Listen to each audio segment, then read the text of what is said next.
Hello সবাইকে, আমি শান্ত বলছিলাম। তোমাদের আজকে আমি আরো একটা এমসিকিউ সলভ করাবো এবং এই এমসিকিউটা একটু জটিল। দেখো, আমরা উপরে যে এমসিকিউটা আছে এটা কিন্তু প্রিভিয়াস ভিডিওতে সলভ করেছি। আজকে আমরা 2 নম্বরটা নিয়ে কথা বলবো। তো দেখো, যৌগটি দ্বারা সৃষ্ট জৈব অ্যাসিডটি। যৌগটি মানে কি?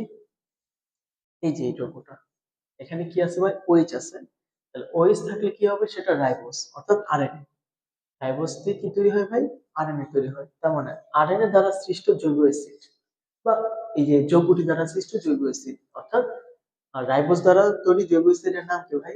আরএনএ। তাই না? জৈব অ্যাসিড তো দুই ধরনের, একটা ডিএনএ একটা আরএনএ। তো যদি আমার রাইবোজ থাকে তাহলে সেখান থেকে কি তৈরি হবে? আরএনএ তৈরি হবে। তো জৈব অ্যাসিড মানে কি এখানে? এখানে মূলত আরএনএ কে বুঝাইছে। তাহলে জৈব অ্যাসিড মানে কাকে বুঝাইছে? আরএনএ। তার মানে আরএনএ কি ইউরাসিলের সাথে সম্পৃক্ত? ইয়েস, ঠিক আছে। আমরা কিন্তু এটা জানি যে আরএনএ ইউরাসিলের সাথে কানেক্টেড থাকে। পলিপেপটাইড তৈরি করে। আচ্ছা, আরএনএ কি পলিপেপটাইড তৈরি করে? হ্যাঁ, তোমরা চাইলে বলতে পারো বা একটু চিন্তা করতে পারো, আরএনএ কি পলিপেপটাইড তৈরি করে? আচ্ছা, পলিপেপটাইড কথা মানে কি?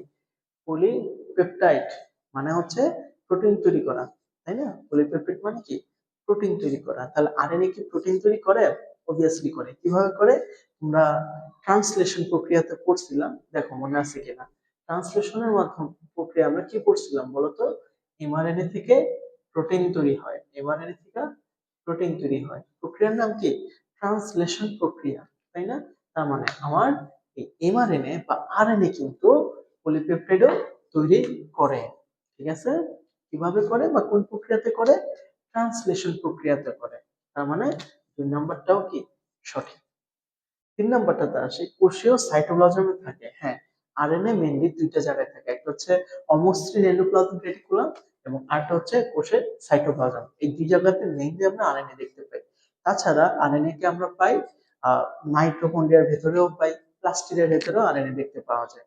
বাট এই যে দুইটা বললাম যে সাইটোপ্লাজম এবং হচ্ছে অমসৃণ এন্ডোপ্লাজমিক রেটিকুলাম, এই দুইটা জায়গায় মূলত আরএনএ সবচেয়ে বেশি পরিমাণে পাওয়া যায়।